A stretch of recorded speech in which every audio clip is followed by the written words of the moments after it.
Your mission, should you wish to accept it, is as follows. Create an art journal page with the following instructions. Number 1. Add a patterned underpaper. Number 2. Add at least 2 colours. 3. Add at least 2 stencils. Number 4. Add texture or embossing paste. Number 5. Add 2 cut-out collaged items. Number 6. Add 3 random words around your page. 7. Add circles. 8. Add glitter or sparkle. 9. Add a frame or border to your page. And finally, number 10. Add black or white highlights. This message will self-destruct in 2 seconds. Good luck. Okay, Mike, I've gotten your instructions. Luckily I have a great memory. They've self-destructed. 1 art journal page coming now. Well, step 1 of the mission. Add patterned paper to your page. So I took this a little bit differently, and I decided that I wasn't going to use just any normal patterned paper.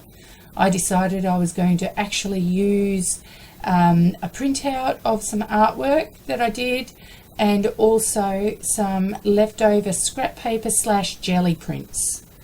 And I really was going for like a really kind of almost mechanical feel. Now this is drop paper, and I like the idea of reusing stuff.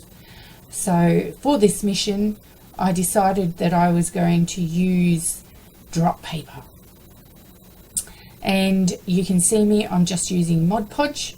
This drop paper was a leftover from a jelly print where I had used some hessian to actually make the impression on the plate. Loved that impression. And brayering off. So I thought to myself, yes, brown and teal, chocolate and teal, and industrial tones. Love chocolate and teal together. So decided to go on that as a background, but you will see how this page evolves because I am not yet at step 2.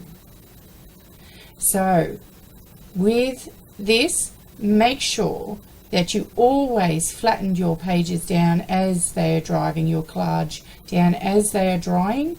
Why? Because these sorts of papers, drop papers, they actually will bubble. Step 2, add 2 colours to the page. So I chose white and teal because I wanted to have a very distressed braid effect. And I then used my card to just add a little bit more of the white around the edges. Step 3, use 2 different stencils. So what I did here was I used a stencil, orientated it the way I wanted on the page, started off with a dark phthalo turquoise paint, which I'm completely in love with, then some golden teal paint, and then graded that into white. And you'll see how I grade those stencils as a part of this. So I'm now into the golden teal, part way up, blending it into the phthalo turquoise. And now I'm starting in with the white because I'm wanting to grade the colour from dark to light at the top of the page. It gives a different contrast and feeling to the page. And we don't want something that is the same from top to bottom. So it might be the same pattern, but it's definitely not going to be the same effect from top to bottom. And there you go, the gradient effect. So I'm going to dry this off very quickly so that I can lay my second stencil down. So what kind of stencil do you think I should add next? Will it clash? Stay tuned. I'm just about ready to lay that second stencil down. I've chosen a tree stencil. So that tree stencil, that's starting off all in the phthalo, all the way along. Now I am not deciding to go all of the branches here, I'm just wanting a gradient effect again.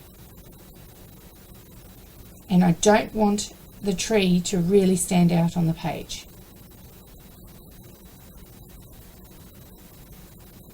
There we go. So you can see the hint of it. It definitely looks like I've gone into the background there. Step 4, add texture, add a texture paste or an embossing paste. So I'm using a light molding paste and I am using a palette knife to add random bits of texture. You'll see what I do with that later on in the next steps. I add a few extra little steps in here to continually mold the whole page together with its colour scheme. And I'm going a bit nuts with the moulding paste now. The moulding paste is dry. Step 5. We're not at step 5 yet. I've got yet some more phthalo turquoise here, and I've decided that I'm going to use that moulding paste and colour it a little bit just before it's quite dry, gouge into it a little bit more and have a deeper colour at the bottom of the page. See, you can see the deeper colours at the bottom of the page that I'm starting to create, as opposed to the lighter colours at the top. I want to have that experience that we drag those darker colours from the bottom to the top. And besides, it's lots of fun to actually use a palette knife into slightly wet moulding paste and make random abstract things going on.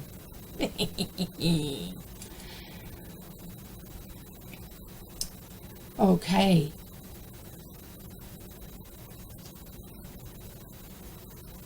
Step 6.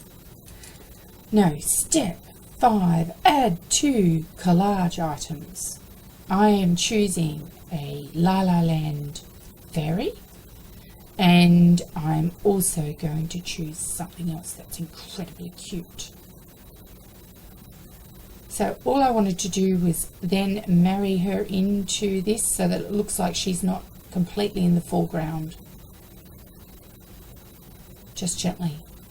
And from Happy Mail, I also have this gorgeous, cute little book page doodle of a dragonfly, and a little bit of pop of colour on the page. So we don't want the whole page to be teal and brown and white.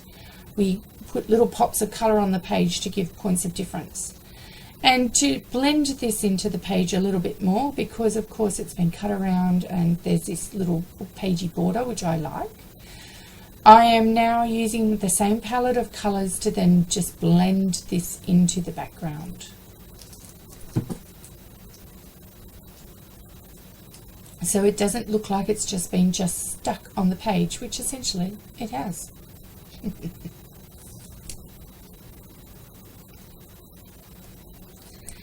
And of course this takes a little while.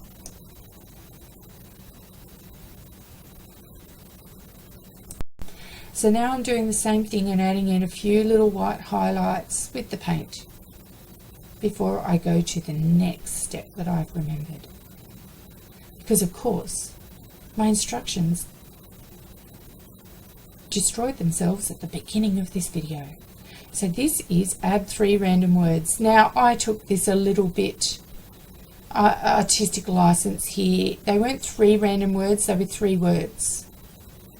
And I've wanted to use them for a while, but I ended up painting over them a lot and deciding to write something else. So I've used the 3 words, but that doesn't mean I can't change the 3 words. After all, I am an artist.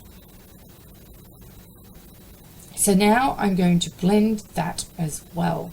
And of course, blending is the name of the game on this page. And I use a baby wipe and my finger a lot. And of course, I've completely painted over the words and now I have no idea what the words say, which means I have to make something up, which is completely typical for me.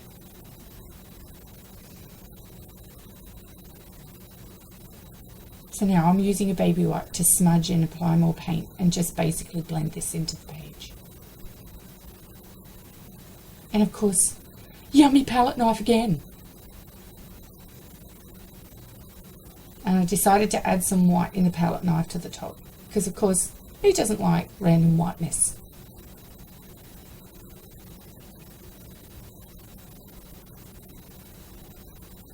And even though I glued this on with glue and it's over the top of Collage, I'm still trying to, without smearing the wet paint, flatten those words down a little bit. Step 7. What is it for step 7? Ah, it's circles. And of course I got out my little paint scribblers that I call them, paint scribblers, and I decided to draw some scribbly circles on the page. Now I've decided to get my palette knife and blend in the last of my paints and palettes into the circles to bring them forward on the page.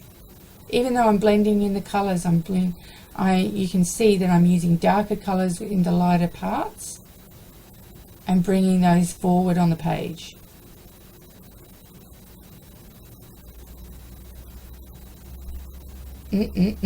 Yummy. Now they have to dry because they were very wet.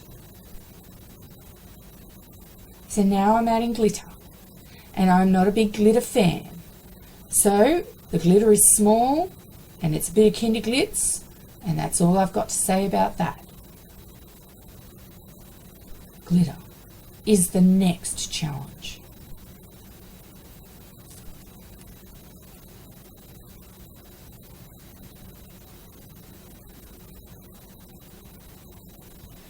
Okay, add a frame to the page. Now, I think I decided that I was going to turn my camera off at this point for some strange, unknown, secret top spot reason. So, what I'm telling you I've done is I've got a Neocolor crayon and I've just gone around the outer edge of the page, and then I've got a water brush and just brushed it in, and the point that you're seeing now is me drying off that process. So you can see the Neocolors there.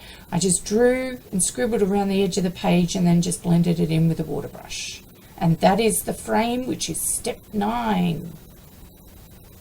And I've also written my words in there.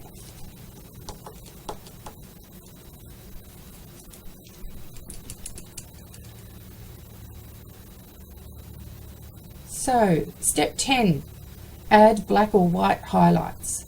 So I'm grabbing a white Sharpie and I'm going along and adding little white highlights all over the page. I also decide after I finish filming this exercise and this mission to add some additional white highlights to the lettering as the final thing that I do for the page.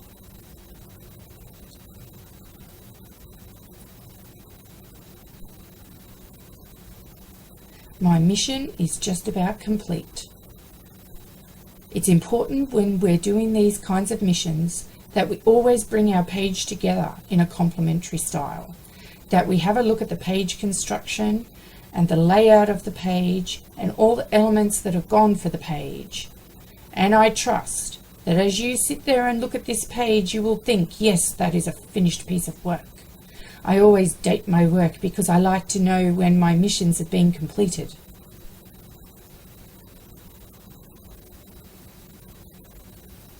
And of course, I'm going to let you know that it's actually me that's done this page.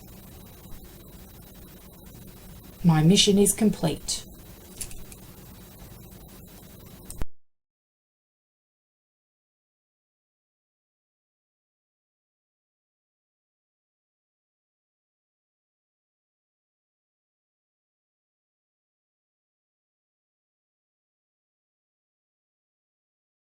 Special Agent Thompson, your mission has been accomplished.